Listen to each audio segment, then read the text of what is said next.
Les orbitales moléculaires. Nous faisons l'approximation des noyaux fixes, que l'on appelle l'approximation de Born-Oppenheimer, et également l'approximation orbitalaire, en considérant que la fonction d'onde de la molécule sera le produit de fonctions d'onde individuelles, de plusieurs fonctions d'onde.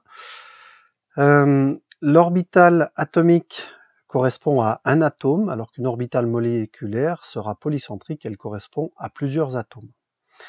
Alors quand on a un électron dans une molécule, prenons le cas le plus simple de deux atomes d'hydrogène, eh bien on peut définir xi1, la fonction d'onde liée à la probabilité d'être autour de H, et xi2, la fonction d'onde liée au deuxième atome d'hydrogène.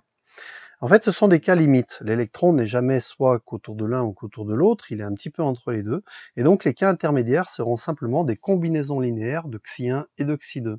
Phi égale A1 xi1 plus A2 xi2. C'est la méthode CLOA, combinaison linéaire d'orbitales atomiques. Comme la probabilité de présence, la densité de probabilité de présence doit être égale à 1 si on somme sur tout l'espace, alors on arrive au calcul suivant. Somme sur l'espace de psi2 dv égale 1 égale, alors si on fait, on élève ça au carré, ça fait tout ça au carré, plus ça au carré, plus le double produit.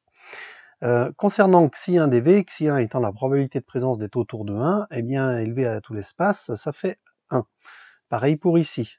Et après on se retrouve avec psi qui est égal, enfin la densité de probabilité de présence, la probabilité de présence qui est égale à A1 carré plus A2 carré plus un terme double produit qui s'appelle l'intervalle de A1 à 2, S étant l'intervalle de recouvrement. Ce dernier terme représente la probabilité pour l'électron d'être entre les atomes, alors que A1 carré, c'est la probabilité de présence autour du premier, et A2 carré, la probabilité de présence autour du deuxième atome.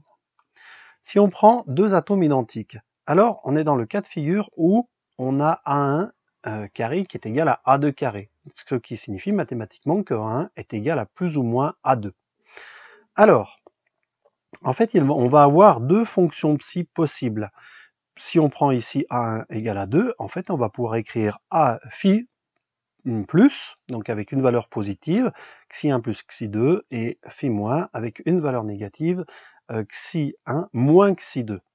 La condition de normalisation ici, appliquée au cas de A1 égale à A2, nous ramène à une solution pour A1 plus qui est égale à 1 sur racine de 2 facteur de 1 plus S.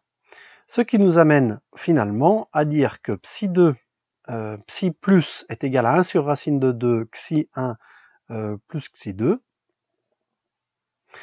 si S et que phi moins est égal à 1 sur racine de 2 xi1 moins xi2. Si S est très inférieur à 1, alors on peut faire l'approximation que A1 égale A sur racine de 2, c'est celle qu'on a fait ici. Alors, ici, on voit qu'on a les amplitudes de probabilité de présence autour de chacun des atomes qui s'ajoutent, elles sont en phase, ça va donner naissance à ce qu'on appelle les orbitales moléculaires liantes, alors qu'ici, elles se soustraient, elles sont en opposition de phase, et ça va donner naissance aux orbitales moléculaires qu'on appelle antiliantes, qui sont antisymétriques, parce que si on change phi en moins phi, alors on intervertit xi1 et xi2. En fait, les deux orbitales moléculaires sont perpendiculaires, car si on fait la somme de la probabilité de présence de phi plus phi moins dv, eh bien, on trouve 0. Les orbitales ont une symétrie de révolution autour de l'axe entre les deux moléculaires, alors ce sont des liaisons sigma.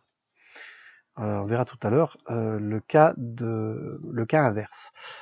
Si on trace l'énergie en fonction du rayon, on voit qu'on va passer par, pour R0, en fait, une valeur psi plus qui est négative, donc c'est la liante, et une valeur négative, et une valeur positive qui est la non liante. En termes de valeur absolue, on voit que l'énergie liante, on pourrait dire, est inférieure en valeur absolue à l'énergie non liante. Donc l'effet antiliant et déstabilisant est plus grand que l'effet stabilisant des orbitales liantes. Une autre façon de voir les choses est de tracer psi plus pour chacune des molécules, et puis d'en faire la somme. On obtient ici une courbe ajoutée qu'on représentera souvent sous cette forme-là. Donc ce qui est assuré, c'est positif. Donc on a ici la première orbitale S, la deuxième, et la somme des deux va nous donner quelque chose comme ça de liant en liaison sigma. L'antiliante, bien, on a d'un côté la valeur positive, de l'autre côté la valeur négative. Ça va se représenter sous cette forme-là, puisqu'on a une symétrie sphérique, donc deux cercles, avec d'un côté du plus, de l'autre du moins. Et quand on ajoute ceci sur les deux hydrogènes, eh bien on va avoir de part et d'autre du plan nodal un nuage électronique plus et un nuage électronique moins, une situation antisymétrique qui va donner un caractère non liant à la molécule, à l'orbitale. Le diagramme d'orbital moléculaire, à ce moment-là, est tout simple. Donc, on a les deux atomes d'hydrogène de part et d'autre qui ont simplement un niveau d'énergie 1s. En fait, ils vont donner lieu, comme on l'a vu tout à l'heure, à deux nouveaux niveaux d'énergie, un plus bas, donc plus stable, et un plus haut, anti-liant, donc moins stable.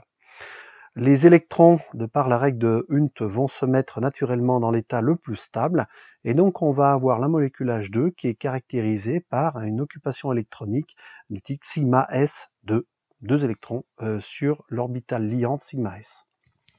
On peut calculer l'indice de liaison qui est la moitié de la différence entre le nombre d'électrons liants et le nombre d'électrons non liants.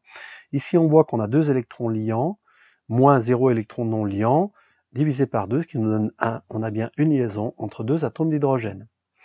La longueur de la liaison diminue si l'indice de liaison augmente. Hein, si on a une double ou une triple liaison, à ce moment-là, les atomes vont être plus près l'un et l'autre. L'énergie de liaison augmente si I augmente. Et enfin, au niveau des propriétés magnétiques, si on a des électrons non appariés, ce qui n'est pas le cas ici, eh bien on aura un paramagnétisme, alors que l'absence d'électrons non appariés signalera une molécule diamagnétique.